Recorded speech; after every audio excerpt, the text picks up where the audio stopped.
So I want to turn now to look at the broader markets. We've got Jason Hsu with us. He's the Chief Investment Officer of Rayliant Global Advisors.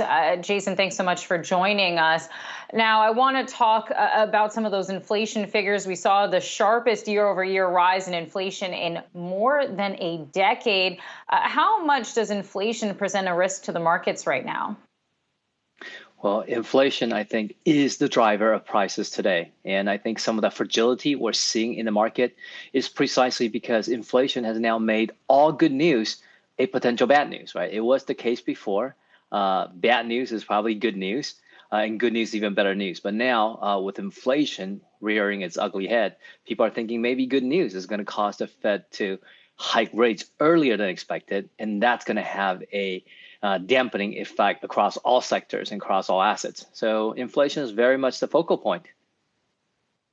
Jason, what are your thoughts, though, on how some investors are treating the cryptocurrencies as a hedge against inflation? I mean, we just heard Jared talking about Dogecoin being up over 40%. The thing started out as a joke, as a meme, and now, it's seeing a lot of that. And here we have on the screen the cryptos all higher today. So what do you make of that? Well, I think for the lovers of cryptos, for the longest time, the rallying cry is this is one way to hedge against central banks' money printing, to hedge against financial repression. Now that inflation is really top of mind for everyone, I think that's going to add fuel to the run up in crypto. Now, of course, we're starting to see some divergence across the different cryptos. You have on the one hand, really Dogecoin, which is really more of a practical joke, showing the greatest gain. So there's both a anti-inflation, but I think there's also still a lot of speculation representing maybe a rotation of the more irrational hot bubble money.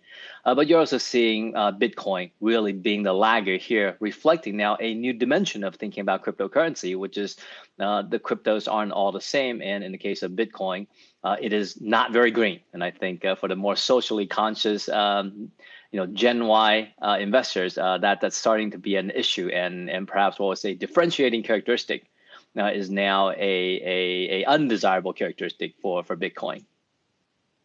Hot bubble money. I definitely like that phrase. I'm going to start using it, Jason. I want to ask you about tech. You talk about the fragility in that sector. You were just mentioning about rotation. We've seen a lot of rotation out of that tech sector. I'm going to ask you what I was asking Francis Gannon in the last hour, which is, do you view this moment of rotation as an opportunity to buy into those beaten down tech stocks?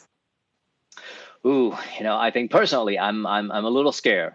Sometimes you get reversal after some price reversion, but oftentimes it can transition downright into extended negative momentum. And I think given we're sort of at this transitioning phase where people are betting on the next rotation to be from growth into value, and that people are genuinely concerned about the valuation of the tech stocks, right? It used to be, again, bad news for tech stocks or good news. There's always a spin, right? If you didn't like the top line, you can look at the bottom line. Didn't like the bottom line, you could look maybe sort of user increase. But now people are focusing on the uglier of the three. So you're really seeing analysts, investors, and sentiments to all be very cautious and slightly neutral to negative. And I think there's a risk that sentiment goes from neutral negative to outright negative.